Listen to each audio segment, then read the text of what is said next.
Hello વિદ્યાર્થી મિત્રો, હું અગાશા પ્રવીણા જેમ શિક્ષણ સંકુલમાં આપનું હાર્દિક સ્વાગત કરું છું. ધોરણ 12 ગુજરાતીની અંદર આપણે આગલું ચેપ્ટર ભણવા જઈ રહ્યા છીએ. ચેપ્ટર નંબર 13 મહાત્માના માણસ, જેનો સાહિત્ય પ્રકાર છે નવલિકા, જેના લેખિકા છે ધીરુબહેન પટેલ, જે તમારા પાઠ્યપુસ્તકના પેજ નંબર 63 ઉપર આપેલું છે. ચેપ્ટર 13 મહાત્માના માણસ, જેનો સાહિત્ય પ્રકાર છે નવલિકા, જેની લેખિકા છે ધીરુબહેન પટેલ, જે તમારા પાઠ્યપુસ્તકના પેજ નંબર 63 ઉપર આપેલું છે. ચલો હવે ધીરુબેન વિશે પરિચય મેળવી લઈએ. તો ધીરુબહેનનો જન્મ 29 મે 1926 થયો હતો. લેખિકા હજી જીવતા છે, એટલે એના મૃત્યુ વિશે કોઈ માહિતી આપેલી છે નહીં. ટૂંકી વાર્તા, નવલકથા અને એકાંકી ક્ષેત્રે યશસ્વી પ્રદાન કરનાર ધીરુબહેન ગોરધનભાઈ પટેલનો જન્મ વડોદરામાં થયો હતો. અધૂરો કોલ, એકલહર, વિષભ કથા, જાવલ એમના ટૂંકી વાર્તાના સંગ્રહ છે. વડવાનલ, શિમળાના ફૂલ, વાઉંટોળ, વિમળ, કાદંબરીની માં, શયનબીજ એમની નવલકથાઓ છે. વાસનો અંકુર, આંધળી ગલી, આંગતુક, અનુસંધાન અને એક ભલો માણસ એમની લઘુ નવલકથાઓ છે. પર્થ દુઃખભંજન, પેસ્તનજી, ગગનમાં લગન એમના હાસ્યરસ પુસ્તકો છે. પેલું ઇનામ, પંખીનો માળો અને વિનાશને પંથે એમના નાટ્ય સંગ્રહ છે. મનનો માનેલો અને માયા પુરુષ એ 2 સંગ્રહ રેડિયો નાટિકાના છે. ધીરુબહેન ભવની ભવાઈ ફિલ્મનું પટકથા લેખન પણ કર્યું છે. નમણી નાગરવેલ એમનો એકાંકી સંગ્રહ છે. બતકનું બચ્ચું, એડી ગડેરી, ટીપરી ટે તેમજ મિત્રતાના જોડકણા તેમના બાળ સાહિત્ય પુસ્તકો છે. તેમણે રંજીતરામ સુવર્ણચંદ્રક, અકાદમીનો સાહિત્ય ગૌરવ પુરસ્કાર તેમજ સાહિત્ય અકાદમી દિલ્હીના એવોર્ડ એનાયત થયા છે. આ ચેપ્ટરની અંદર ગાંધીજી વિશેની વાત કરવામાં આવી છે. એટલે કે જે વ્યક્તિ ગાંધીજીના વિચારો સાથે જોડાઈ જાય છે, મણિભાઈ નામનો વ્યક્તિ ગાંધીજીના વિચારો સાથે જોડાઈ જાય છે અને એના કારણે એને જેલવાસ પણ ભોગવવો પડે છે. જ્યારે બીજી તરફ એની પત્ની એ રાચરચીલું જીવન જીવવા માગે છે, જેને ઘરેણાનો પુષ્કળ શોખ છે. તે દરેક પ્રકારની પ્રવૃત્તિ આનંદદાયક પ્રવૃત્તિ સાથે જીવવા માગે છે. જ્યારે મણિભાઈ ગાંધીજીના રસ્તે ચાલતા હોવાના કારણે સીધું સાદું અને સાદગીભર્યું જીવન જીવવા ઈચ્છે છે. અને મણિભાઈના કારણે એની પત્નીમાં પરિવર્તન આવે છે અને મણિભાઈનામાં પણ પરિવર્તન આવે છે. એના વિશે આપણે આ ચેપ્ટરમાં ભણવાનું છે. અને હા વિદ્યાર્થી મિત્રો, આમાં ઘણા બધા તળપદા શબ્દો પણ વપરાયેલા છે અને સૌરાષ્ટ્રની બોલી પણ વપરાયેલી છે. ચલો હવે આપણે ચેપ્ટર તરફ જઈએ. તો પેલું ચેપ્ટરનું જે ટાઇટલ આપણું જે છે મહાત્માના માણસ, તો એનો અર્થ મહાત્માના માણસ એવું થાય છે. બરાબર. ચલો, માફી માંગીને નહીં છૂટ્યો કંઈ, સરકારે જખ મારીને છોડ્યો છે. શું કહે છે? મેં કાંઈ સરકાર પાસે કોઈ જાતની માફી માંગી હતી નહીં. સરકારે મને શું કર્યું છે? જખ મારીને છોડ્યો છે. એટલે કે સરકારે એમની ઈચ્છાથી મને છોડ્યો છે. મેં કાંઈ એમની પાસે કોઈ માફી માંગી હતી નહીં. એમને ઈચ્છા થઈ એટલે એણે મને શું કરી દીધો? મુક્ત કરી દીધો. એમને ન છૂટકે મને એણે મુક્ત કર્યો. મણિભાઈના મગજનો કેફ એના થાકેલા પગના પ્રત્યેક ડગલામાં નવું જોર પૂરતો હતો. મગજનો કેફ એટલે મગજના મગરૂરી, ગૌરવ, કેફ એટલે ગૌરવ, ગર્વ.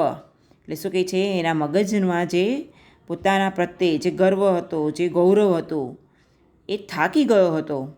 છતાં એના દરેક પગમાં, ડગલામાં, એની દરેક ચાલમાં એ શું કરતું હતું? જોર પૂરતું હતું, એટલે કે હિંમત આપતું હતો.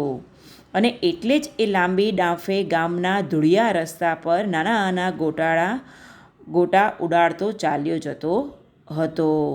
લાંબી ડાંફે એટલે કે બે પગ વચ્ચેના અંતર જે હોય એને ડાંફ કહેવાય. બે પગ વચ્ચેનું જે અંતર હોય એને ડાંફ કહેવાય, પગલું.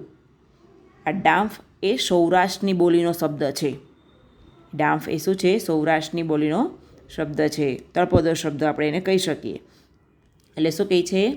એ લાંબા ડગલા ભરતો અને ગામડાના રસ્તા તમે જાણો છો વિદ્યાર્થી મિત્રો, ધૂળિયા હોય.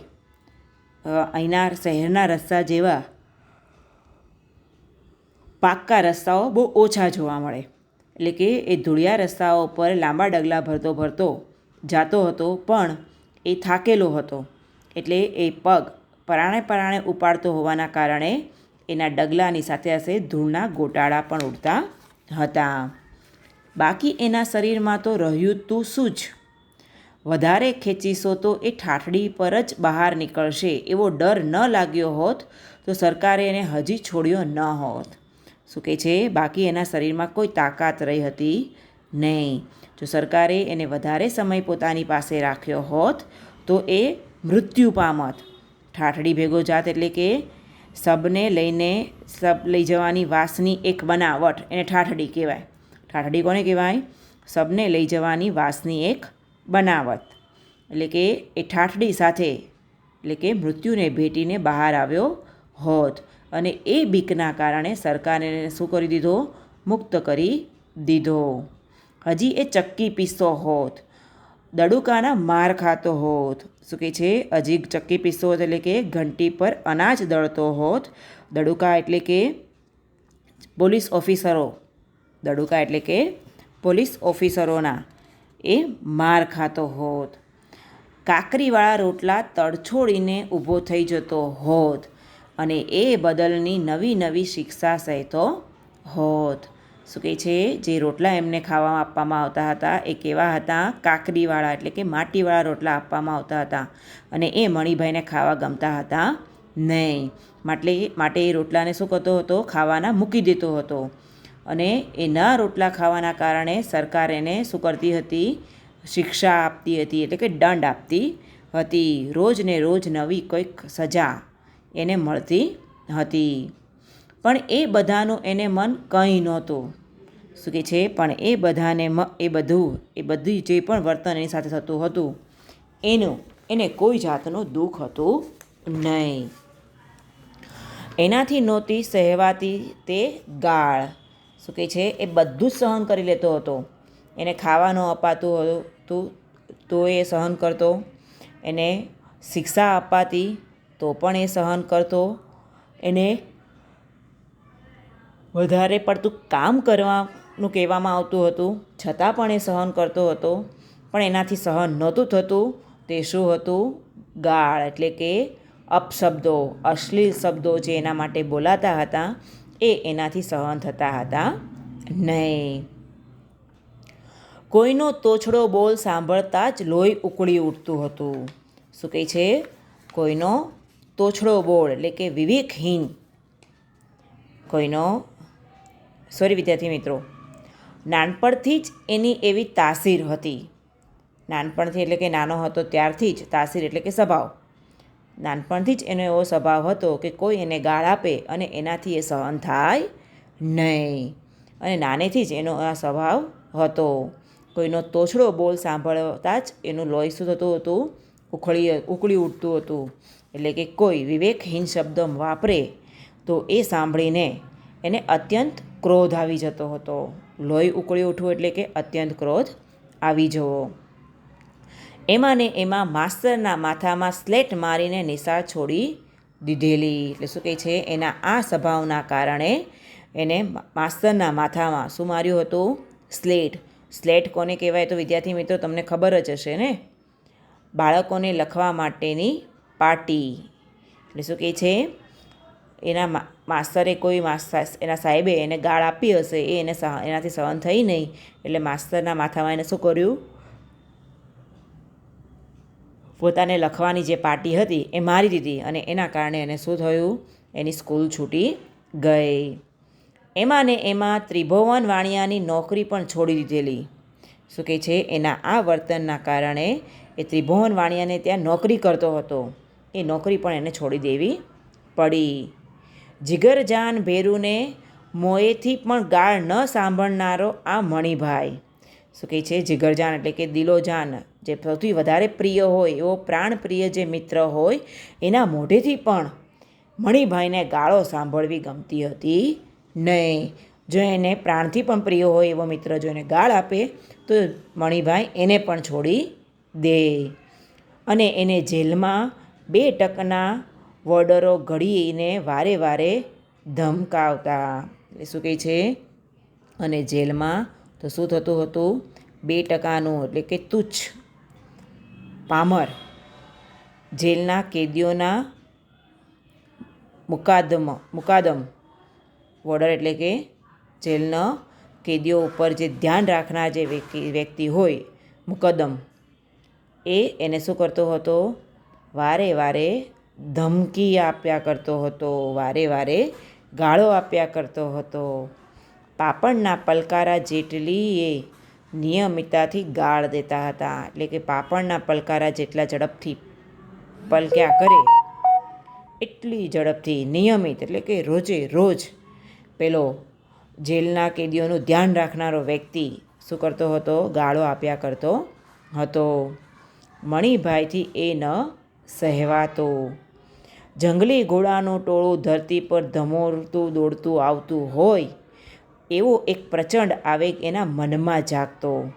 શું કહે છે, જંગલી ઘોડાઓનું ટોળું ધમધમ અવાજ કરતો ધરતી પર કૂદકા મારતો મારતો જેમ આવતું હોય એટલું પ્રચંડ એટલે કે એટલું અત્યંત ઝડપથી, અત્યંત આવેશથી આવી જઈને એનું મન શું કરતું હતું, કૂદકા મારતું હતું.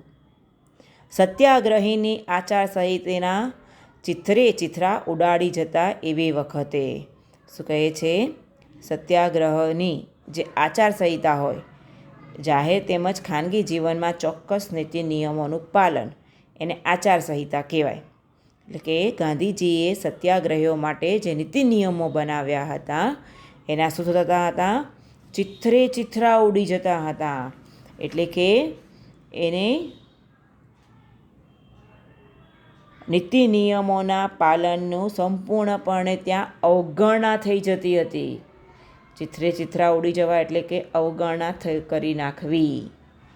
એટલે કે જે આચારસંહિતા, જે નીતિ નિયમો ગાંધીજીએ બનાવ્યા હતા એ ત્યાં તૂટી જતા હતા, છિન્ન ભિન્ન થઈ જતા હતા. અને પછી મણિભાઈ ઉપવાસ કરતો. એના કરતાં ઉંમરે મોટા વિદ્વાન અને જેમણે ગાંધીજીનું પડખું સેવેલું હોય એવા કેદીઓ પાસે જઈને એમની શાંત વાણી સાંભળતો અને લજવાતો. એટલે કે પોતાના મન ઉપર જ્યારે કાબૂ કરી શકતો નહીં.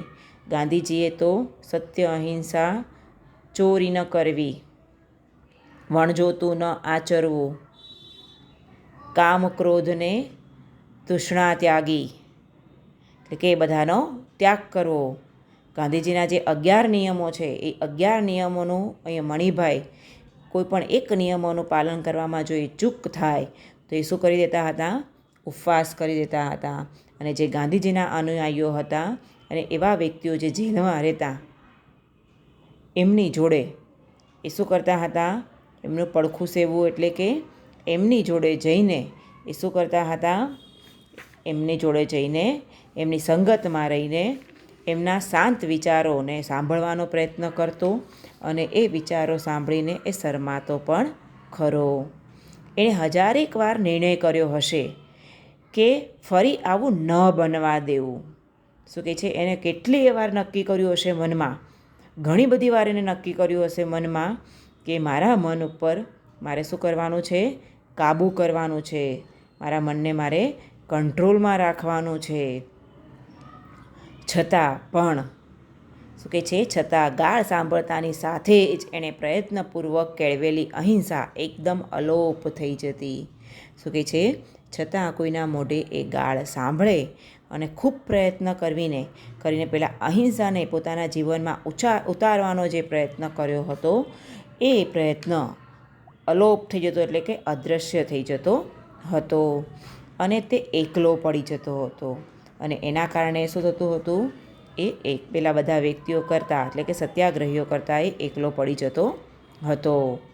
એકલો અટોલો ઓછું ભણેલો એ ધરતીનો બાળ, જેણે બળબળતા બપોરે કે ચોમાસાની હેલીમાં બળદ સાથે બળદ બનીને ખેતર ખેડ્યા છે, જેને જાજુ બોલ્યાની ફાવટ નથી, એણે જિંદગી પાસેથી કોઈ વધારે પડતી માંગણી પણ કરી નથી. શું કહે છે? એ એકલો અટોલો પણ ઓછું ભણેલો ધરતીનો બાળ એટલે કે ધરતી પર જન્મેલો સંતાન, જેને ચોમાસાની ઋતુમાં બળદ સાથે બળદ બનીને જેણે ખેતર ખેડ્યા હતા, એને બહુ જાજુ એટલે કે બહુ વધારે બોલતા કંઈ ફાવતું હતું નહીં, અને એની પોતાની જિંદગી પાસેથી કંઈ વધારે પડતું કંઈ મેળવવાની કંઈ ઈચ્છા પણ હતી નહીં. સાગરના મોજા સાથે શંખુ જેમ કિનારે ઘસડાઈ આવે એમ રાષ્ટ્રીયતાના જુવાળામાં જે પોતાના ગામથી ઉચકાઈને અહીં જેલમાં આવી પહોંચ્યો હતો. એટલે શું કહે છે? સાગરના મોજા સાથે ઘણું બધું કચરું બહાર આવી જતું હોય છે અને એમાં ઘણા બધા શંખો પણ બહાર ફેંકાઈ જતા હોય છે. એમ રાષ્ટ્રીયતાની એટલે કે રાષ્ટ્રને લગતી જે આંદોલનની જે જ્વાળા ફાટી નીકળી હતી અને એમાં પોતાના ગામના વ્યક્તિઓ જે જોડાયા હતા એની સાથે પોતે પણ જોડાયો અને એની સાથે જોડાવાને કારણે એ અહીંયા જેલમાં આવી પહોંચ્યો હતો. માટે જેલમાં આવીને જેલના માટીવાળા કાકરાવાળા રોટલા એને ખાવા ફાવતા હતા નહીં, અને જેલના જે દડુકા એટલે જેલના ઓફિસરો જે હતા એનો માર ખાવો પડતો હતો અને એની સજા એને ભોગવવી પડતી હતી. અને મુદ્દત પૂરી થતાં જે પાછો પોતાને વતન પહોંચી બળદના પૂંછડા આમળવાની જ અભિલાષા સેવે છે. એટલે શું કહે છે? પોતાનો સમય એટલે કે પોતાના જેલવાસનો જે સમય છે એ સમય પૂરો થાય એટલે પાછું ક્યાં જવાનું છે? એને પોતાના વતન પોતાના ગામે પાછું પહોંચવાનું છે. અને ગામે પહોંચીને એને શું કરવાનું છે? બળદ પાસે બળદના પૂંછડા આમળવા એટલે કે બળદના પૂંછડા મવડીને એને કામ લેવાની અભિલાષા એટલે કે ઈચ્છા છે. એને શું કરવું એની ગતાગમ નહોતી, છતાંય એને હાથેથી કંઈક થઈ તો જતું જ. શું કહે છે? એને શું કરવું એની એને કોઈ ગતાગમ નહોતી એટલે કે એને કોઈ ખ્યાલ હતો નહીં, એને કોઈ સમજ એને હતી નહીં, છતાં એના હાથેથી કંઈક ને કંઈક થઈ જતું. જે સરકારને ન ગમે અને સત્યાગ્રહીઓને ન ગમે. શું કહે છે? એ જે પણ કરે એને પણ ના ગમે, સરકારને પણ ના ગમે અને એની સત્યાગ્રહમાં એના આંદોલનમાં જેની સાથે એ જોડાયો હતો એ આંદોલન કરનારા સત્યાગ્રહીઓને પણ ગમે નહીં. પરિણામે એ સરકારના કર્મચારીઓનો માર ખાતો અને એના મૃદુભાષી સાથીદારોનો ઠપકો પણ ખમતો. એટલે શું કહે છે? એના કારણે એને પેલા સરકારી કર્મચારીઓ એટલે કે અંગ્રેજ ઓફિસરોનો હાથનો એને માર ખાવો પડતો હતો અને પોતાના મૃદુભાષી એટલે કે મધુર બોલનારા જે સાથીદારો જે સત્યાગ્રહીઓ હતા એનો ઠપકો એટલે કે એનો દોષ બદલ ધમકાવવામાં આવે એ ઠપકો પણ એને સહેવો પડતો હતો. એ બધા ગાળામાં એના મનમાં એક ઝાખું સપન આકાર લઈ રહ્યું હતું. શું કહે છે? એ બધા સમયમાં એ દરમિયાન એના મનમાં એક આછું પાતળું એક સપન ઊભું થઈ રહ્યું હતું. એકવાર ગાંધી બાપુના આશ્રમમાં જઈને પૂછવું છે કે આ એવું કેવું કે હું મૂંગે મોએ ગાળ ખાઈ લઉં તો ભારત માતા આઝાદ થાય. શું કહે છે? એકવાર તો મારે ગાંધી બાપુના આશ્રમમાં જવું છે અને ગાંધી બાપુને મળવું છે કે જો હું મૂંગા મોઢે કંઈ પણ વસ્તુ બોલ્યા વગર અને આ અંગ્રેજોના જુલ્મ સહન કર્યા કરું, એની ગાળો ખાધા કરું અને તો જ ભારત માતા આઝાદ થાય.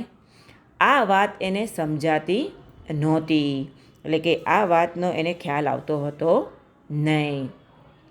જોકે જેલવાસ દરમિયાન એના સુશિક્ષિત ભાઈબંધોની મદદથી એનું ભણતર ઠીક આગળ વધ્યું હતું. શું કહે છે, જોકે જેલવાસ દરમિયાન એના સુશિક્ષિત એટલે કે થોડું ઘણું સારું જે ભણેલા વ્યક્તિઓ હતા જે એની સાથે, એના કારણે એ થોડું ઘણું ભણી શક્યો. અનેક અજાણી ચોપડીઓના પાનામાંથી અજવાળું પથરાતું જતું હતું. શું કહે છે, અનેક અજાણી જે જાણી ન હોય એવી ચોપડીઓના પાનામાંથી એટલે કે ચોપડીઓના પેજમાંથી પોતાના જીવનમાં શિક્ષણરૂપી પ્રકાશ ફેલાતો જતો હતો. જ્ઞાનરૂપી પ્રકાશ ફેલાતો જતો હતો. એના મગજના નવા નવા વિસ્તારો શોધી કાઢતું હતું. શું કહે છે, એનું મગજ નવા નવા વિસ્તારો એટલે કે નવું નવું જ્ઞાન એ મેળવ્યા કરતું હતું. મણિભાઈને બીક લાગતી હતી કે પોતે કંઈક બદલાઈ રહ્યો છે. મણિભાઈને શું બીક લાગતી હતી કે પોતાનામાં કંઈક પરિવર્તન આવી રહ્યું છે. કોના કારણે? પેલા શિક્ષણના કારણે. અજાણ્યો થતો જાય છે. આ નવો મણિભાઈ શું કરે ને શું નહીં કરે તે કંઈ કહેવાય નહીં. એટલે કે જે પેલો જૂનો મણિભાઈ હતો, જે ગાળો સાંભળી શકતો ન હતો અને પોતાના વિચારો પ્રમાણે જ જીવન જીવતો હતો અને પોતાની જ મનમાની કર્યા કરતો હતો, એ મણિભાઈ હવે શું થઈ રહ્યો હતો? શિક્ષણના કારણે બદલાઈ જઈ રહ્યો હતો અને પોતે શું કરશે ને શું નહીં કરે એનો એને કંઈ ખ્યાલ આવતો હતો નહીં. તોય આ બધું ઘડીક ગમતું ને ઘડીક ન ગમતું એવું બને જતું હતું. શું કહે છે, તોય આ બધું એનું આ વર્તન થોડીક વાર એને ગમતું અને થોડીક વાર એને નહોતું પણ ગમતું, અને છતાં પણ એ આ જીવન જીવ્યા કરતો હતો. વિદ્યાર્થી મિત્રો, હવે એ મણિભાઈ પોતે જેલવાસમાંથી બહાર આવે છે કે નથી આવી શકતા, પોતાના ઘરે જઈ શકે છે કે નથી જઈ શકતા, ઘરે જઈને પોતાના મા બાપ પાસેથી એને શું સાંભળવા મળે છે, શું એનું કથન છે, એની પત્ની એના માટે કેવું વર્તન છે, એના વિશે આપણે આગળના વિડીયોમાં ભણીશું. Thank you.